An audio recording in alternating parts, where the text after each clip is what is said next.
If you've ever thought, AI agents sound cool, but I have no idea how to actually build one, today's the day that changes. Because in the next few minutes, I'm going to show you how to build a real, working AI agent using N8N. And it's way easier than you think. You don't need to be a developer. All you need is a free N8N account, your OpenAI API key, and about 10 minutes. That's it.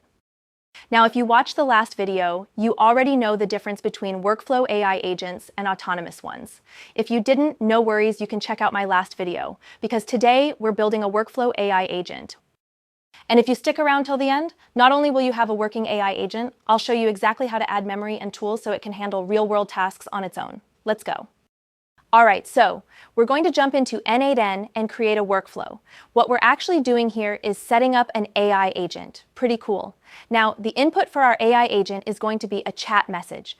That means when someone sends a message, it'll trigger the workflow. And if you look below the workflow area, you'll see a chat console. That's where we'll be able to interact with our agent and also see all the steps it's executing in real time. When it comes to the source of the prompt, we have two options. The first option is the connected chat trigger node. This just means the input comes directly from the chat console. The second option is to manually define the prompt ourselves.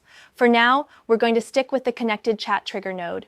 There are a few other settings we can adjust here, like adding a system message. We're not going to dive into that just yet. We'll come back to it in a bit. All right, let's head back to the canvas. We can see the AI agent has been created, but there's still one thing missing. We need to add a chat model. Before we do that, let's break down what actually makes up a workflow AI agent in N8N step by step. First, you've got the workflow itself. This is the structure that ties everything together. The workflow is the body. It connects the different steps, moves the data, and triggers actions. It tells the agent when to think, when to remember, when to take an action, and what to do next.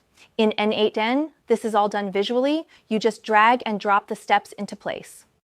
Then you've got the model. This is the core intelligence of the agent. Think of it like the brain. It's what actually thinks. When you send it a message, it analyzes the input, makes sense of it, and gives you a response.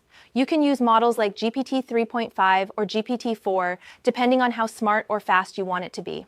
Think of it like the brain power behind your agent. Better models can reason more deeply, follow complex instructions, and sound more natural. Alright, so now let's go ahead and add a model. Click on the plus icon and you'll see a list of available models. You can choose from providers like Anthropic, Azure, AWS, and others. There's also a model selector node, which lets you switch between multiple models dynamically. For this example, we're going to use OpenAI, so go ahead and select the OpenAI model. Once you've selected it, you'll need to connect your credentials. If you don't already have credentials set up, no worries, I'll quickly show you how to do that. First, click on Create New Credentials. You'll need an API key from your OpenAI account. Here's how to get it. Search for OpenAI API in your browser and go to the OpenAI API platform. Log into your account. Go to Settings, then API Keys. There, you'll see your existing keys, and you can create a new one by giving it a name and selecting a project. Once the key is generated, make sure to copy and save it right away. You won't be able to view it again later. Paste that key into N8N to link your OpenAI credentials. By the way, I'll be deleting the example key I'm showing here, so don't try to use it.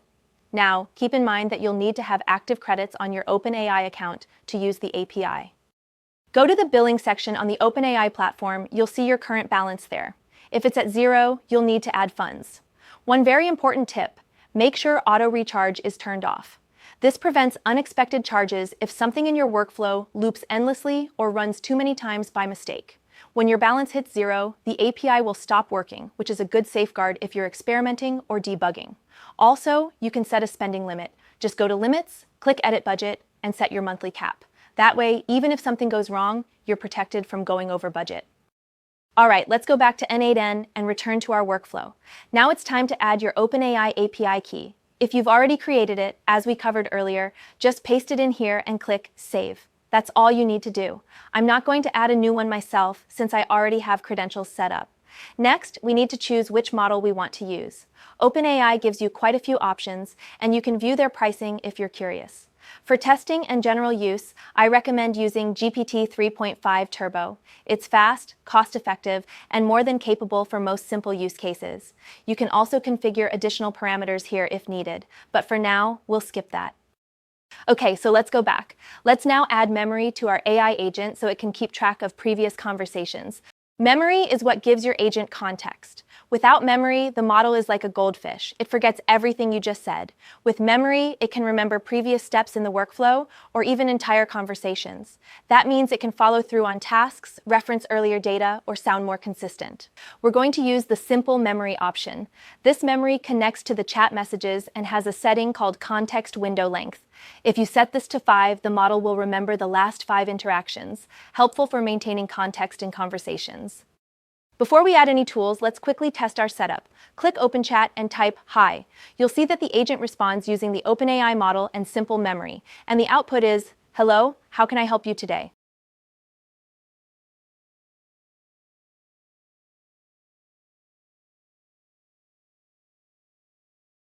Now let's try asking, What day is today? It says today's Thursday, but I can tell you that this is wrong because today is Saturday. Can you give me the exact date?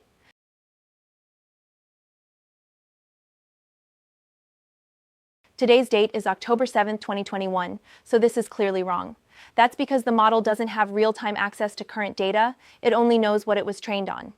To fix that, we need to add a tool. The tools are how your agent interacts with the outside world. It could be sending an email, writing to a Google Sheet, calling an API, or posting to Slack. These tools are like the agent's hands. They let it do useful things in real-world apps. Click on Tools and search for the Date and Time tool.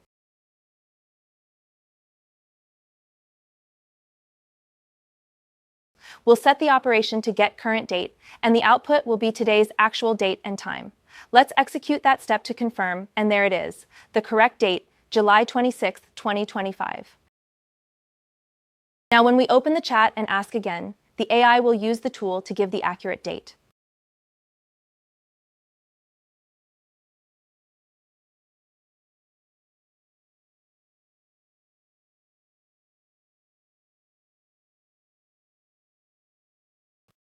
Let's add one more tool, Wikipedia. This will let the AI agent pull in real historical facts or general knowledge.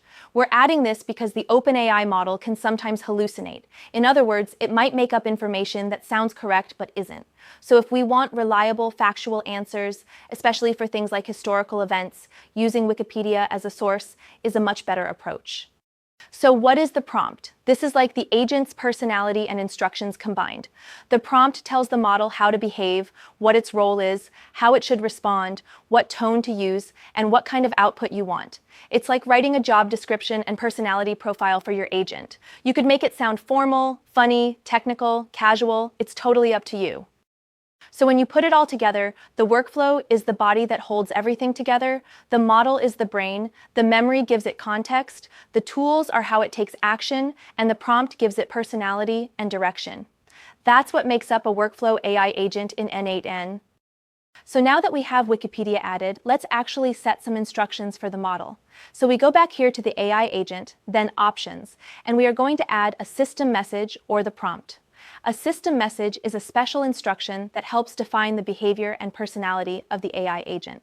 It's not shown to the user, but it sets the tone for how the agent should respond.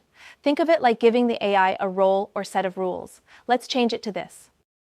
You are a friendly AI assistant. You need to find out the user's name. Store that in your memory. Once you find that out, ask the user their preferred tone of interaction. Store that in your memory.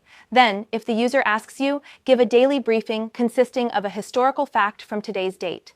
You have access to tools that provide the current date and time, historical events for a given day and month via Wikipedia. Important. Always prefer tool outputs over your internal knowledge. Do not make up events for recent years unless a tool provides them. Be concise, helpful, and engaging in your tone. So we're going to copy this and we're going to put this as the system message.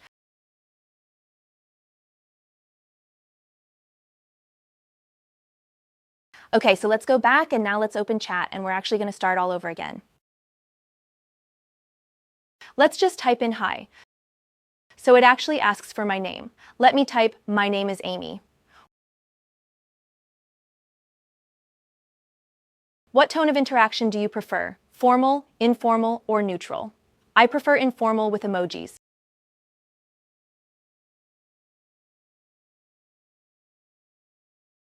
Great choice.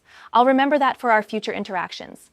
Let's ask it, what important events happened on this day?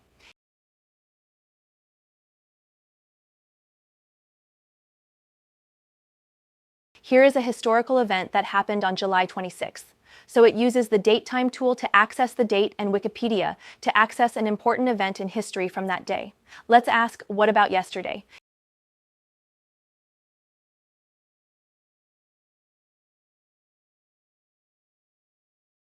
It gives me an event from July 25th. What other events happened on that day in history?